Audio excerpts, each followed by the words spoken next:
Good morning. I'm Charles Cooper. I'm a teaching pastor at the FBCW, also a campus pastor soon at the Dream Center, and I'm a director at the Dream Center. But today I want to play the role of your grandfather. I have the gray for it. I have the eyeglasses that you look over. My pants are up here, and I have the shirt, so I'm Grandpa. I particularly want to talk to you if you are 25 to 30 years old. You are my focus primarily today. It's because we're going to talk about work, the value of it. And ultimately, I want to convince you that there is joy in working. Working is a biblical idea. It was God's idea from the first. You may not know that based on our behavior. 1903, a new word came into our lexicon, the word welfare. It has come to mean the caring for those who cannot care for themselves. For some, it denotes people who are not willing to work. The word workaholic came into the dictionary in 1971 to describe people, primarily men, who work too much. You need to know that both options are not the will of God. The Apostle Paul himself says that one who is not willing to work should not eat. In God's economy, if you're not willing to work, he would rather you starve. The opposite is just as true, that is, a workaholic is not the will of God. For God says, 6 days I made for you to work, but the seventh, you got to rest. So God is not into you working every day, 50, 60, 70 hours a week. It's not healthy. In fact, they are discovering that if you don't work at all, it's not healthy. And if you work too much, it's not healthy. To be balanced, we need a day of work, but we also need a day of rest. But like men, everything is a struggle for us. We will always be imbalanced. And nothing earns more of a badge for men than working too much. The goal is to find a balance. And that's what I'm going to talk about this morning. Now, in order for that to happen, you're going to have a certain kind of attitude. It's important for me that you know that no work or too much work can kill you, that you need a balance of both. So today, I want to talk about how you find joy in work, particularly if you're 25 to 30 years old. One man reported, after my honeymoon, I went off to work one day and forgot to come home for 8 years. It is possible. Ephesians chapter 4, verse 28 says, let the thief no longer steal. Instead, he is to do honest work with his own hands so that he has something to share with everyone in need. That verse says, for Christians, work is a platform to make you an instrument of God. You work so that you can have to share with others. Yet I can tell you, young people, if you're 25, 30 years old, that's probably not the attitude that you're operating from. The first thing I need to do is to give you some bad news. It looks like you're not going to be able to retire until you're 70. It's already 67 for me. By the time they get to you, it'll be 70 years old before you're going to be able to retire. You need to know that's 40 years of working. That's what you got to look forward to. 40 years is 480 months. 175,230 days. Yeah. You're going to have to do a routine, and it goes like this. You throw the cover back, you throw it out of bed, and think about it. What attitude will drive you through the day will determine how you get out of that bed. I can tell you there are a whole lot of people who groan when they do it. Just the thought that I got to go to work again another day. Of course, for them, they're so in debt until they have to go, they have no choice. But I don't want that to be your case. I want you to be able to have that attitude that says getting up every morning is a joy. It drives you. Man, you can't sleep past 6. Even on a day off, you'd wake up. But I want to give you permission to go back to sleep on those days. In order for you to adopt a balanced perspective, in order for work to be a platform for opportunities to serve Christ, there are 2 things I need to tell you. The first one is a don't. Do not let your work become an idol. That's number 1. Because it's very possible for it to happen. Deuteronomy chapter 5, verse 7 says that you do not have other gods before me.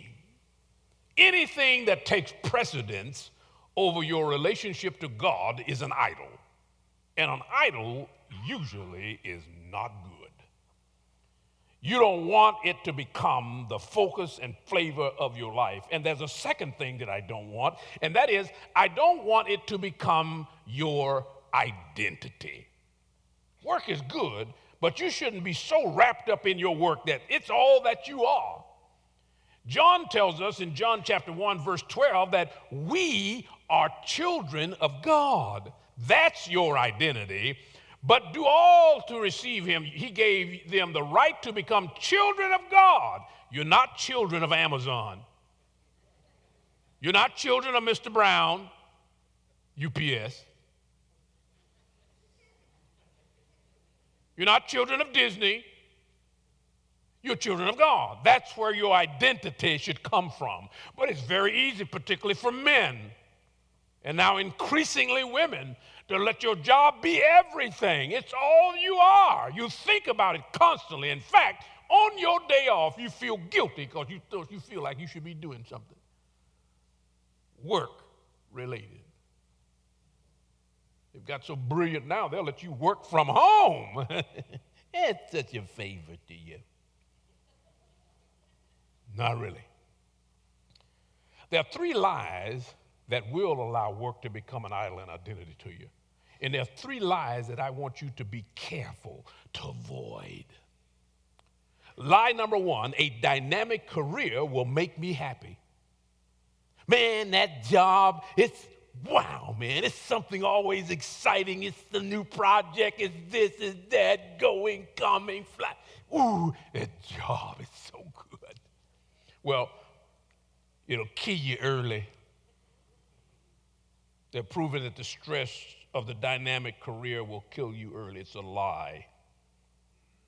A dynamic career will not make you happy. It will make you depressed when you can't fulfill all the demands that are constantly placed on you to the degree that you can't even sleep at night. Lie number 2, I'm working for my family. That's a big one. In reality, work can become an end in itself, not just a way to provide for your family, but work can be intoxicating. I mean, you go to work, man, people there look up to you, everybody know your name, they call you. They need you on that job. Every project, new, exciting, ever-changing dynamic of that job, always something new and exciting going on. And then you go home.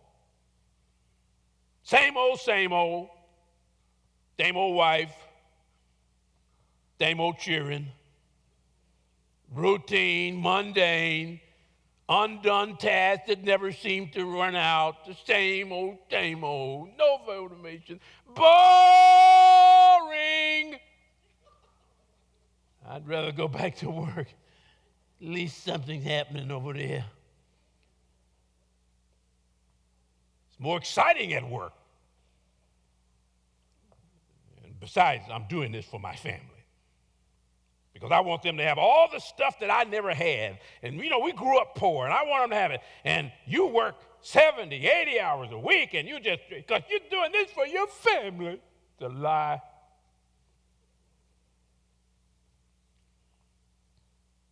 Number 3, thinking that money will solve your problems. That's a big one. Money will not solve your problems. It'll create more problems. The more money you make, the more money it will take to keep the money you got and to keep the money growing. And the more you do that, the more stress and trauma. Ask anybody, I dare you, ask anybody that's got a lot of money if having a lot of money makes life wonderful, easy, joyful, fulfilled, and happy. And if they're honest, they'll tell you no. Because the more money you get, the more you have to work to keep it. And the more you have to keep it, the more you have to make more to keep it. And it becomes one snowball after another. A dynamic career will make you happy. Lie. Working for my family. I'm doing it for the children. Lie. Thinking money will solve all your problems. Lie. An imbalance. Because here's the bottom line. Men, 25 to 30, and ladies, no amount of success at work can compensate for failure at home. Because you're going to wake up 65, 70, and you lost the kids. They're gone. They don't call. They don't care. And you're going to feel real empty. Great job. No kids. That's too convicting. Move on.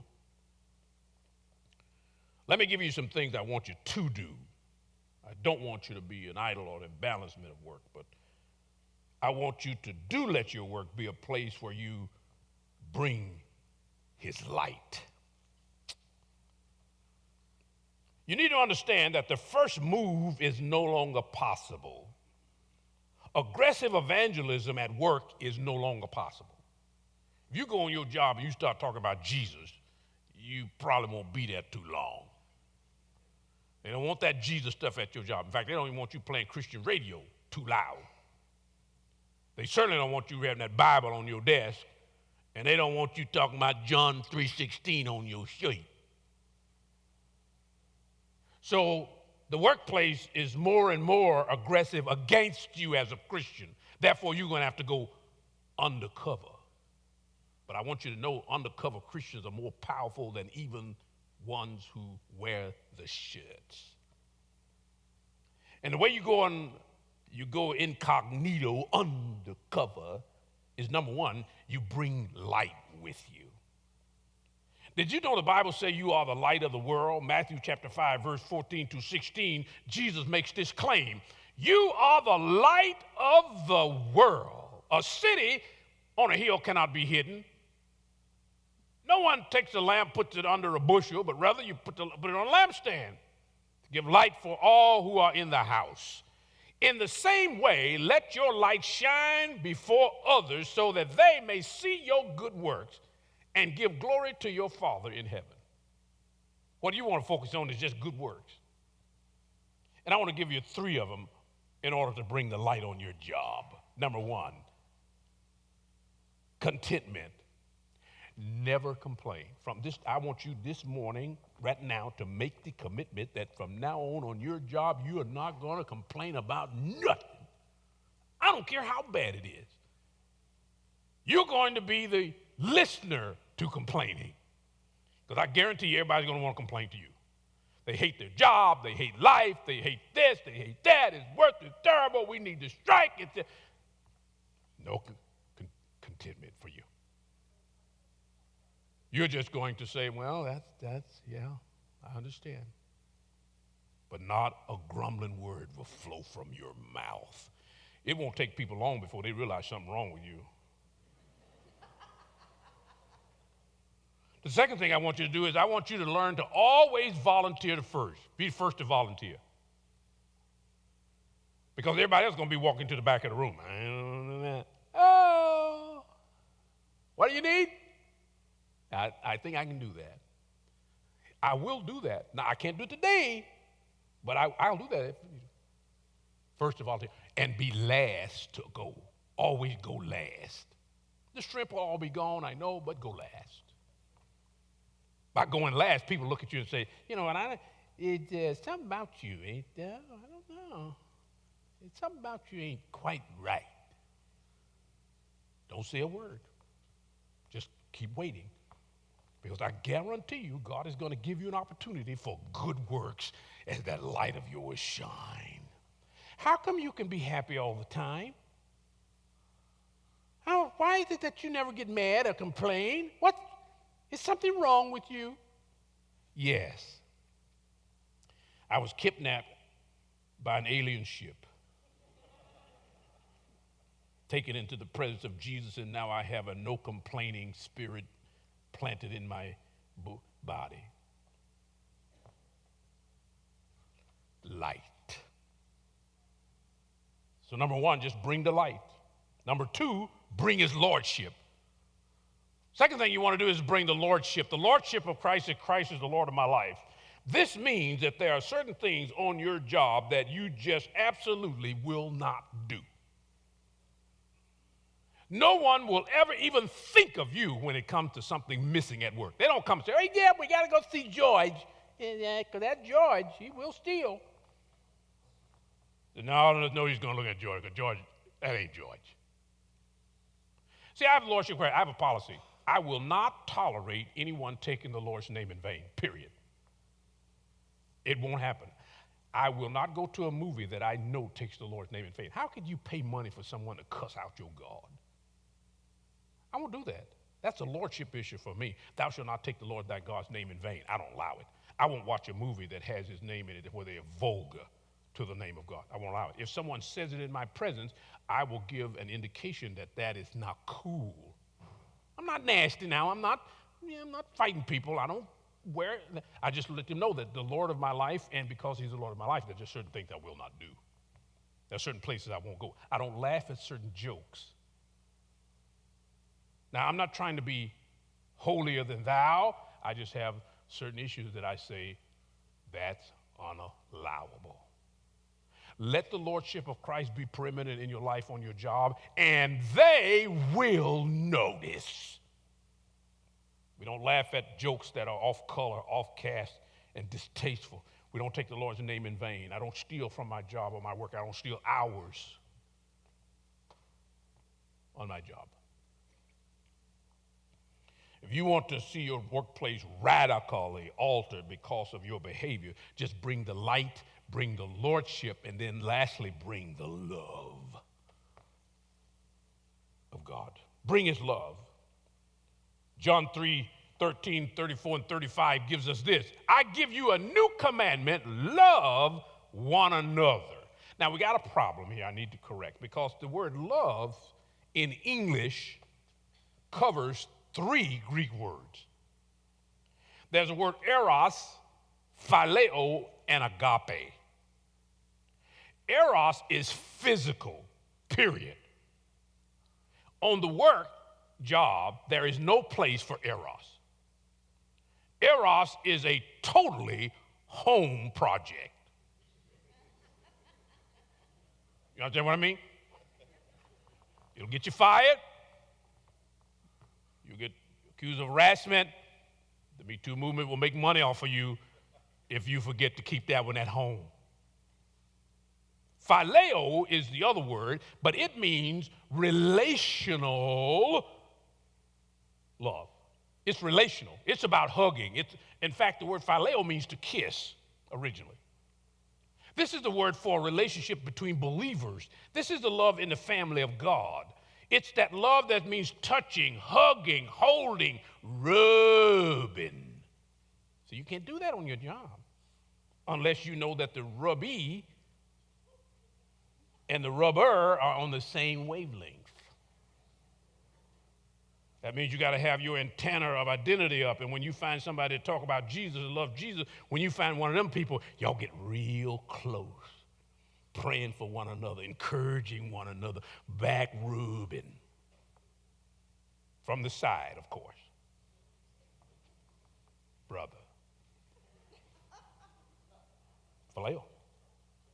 But now in the text, it's using another word, which is agape, which is a mental attitude, period. It has no emotion connected with it. This is why we're so confused.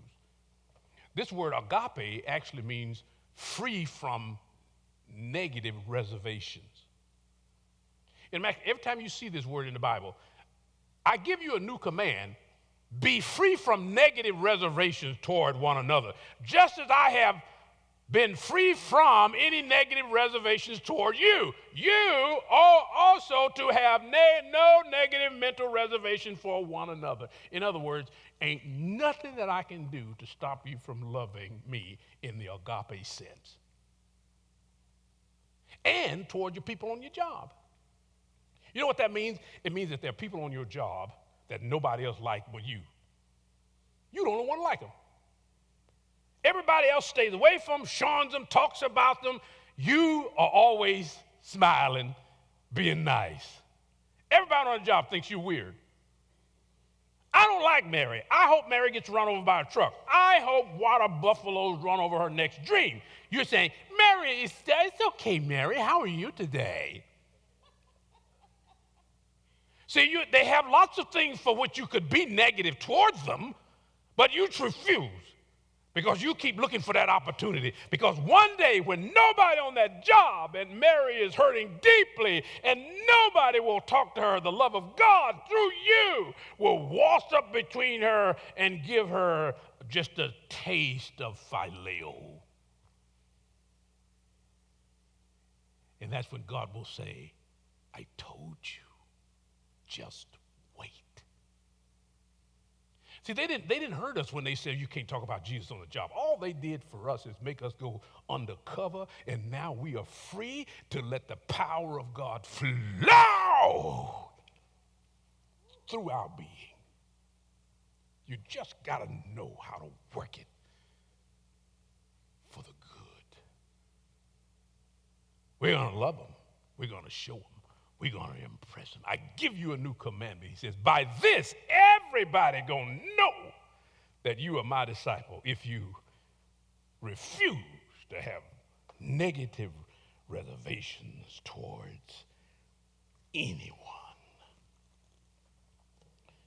As your grandpa, you know I love you. Grandpa loved his grandkids. You know he do. He'll give you anything. He'll spoil you rotten. He'll take you out and do just what your mama knows you're not supposed to have. Grandpa. And as your grandpa, 25, 30 years old, I want you to know, I want you to come to 65.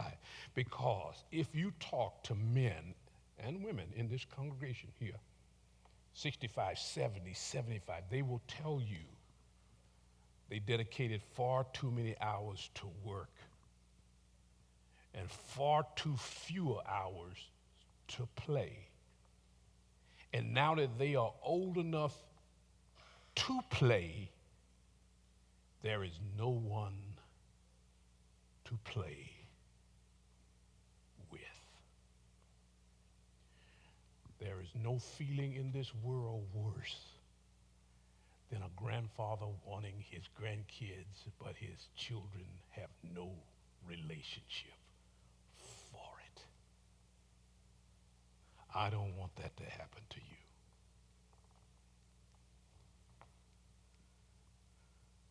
I want you to grow old and be so happy.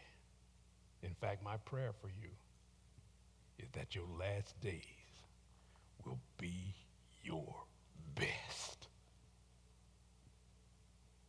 because you made the right decision at 30. Heads bowed, eyes closed. I don't want to leave you on a negative note, and I know that there are some of you older men and women who look back on your work career and it's not nice. I know. I want to pray for you because I want you to know the forgiveness of God. I want to forgive God to forgive you. You forgive yourself. And then we need to work on that relationship with that kid, that son, that daughter. Father, in the name of Jesus, cleanse and make whole every man, every woman who've come to 65, 70, 75 and now have lots of regret. They were imbalanced towards work, and it's cost them family. Forgive them, cleanse them, make them whole, and restore relationships in Jesus' name. And for that young man, 25, 30, young woman, beginning their journey, Father, plant in them values that will bring them to the end of their journey, full, healthy, and whole, in Jesus' name. Now, if you prayed a prayer and you believe in the power of prayer, then you know that tomorrow is another day of hope and optimism. And let's stand and let's sing this song as a testimony of our conviction that God is going to restore and give back what we lost.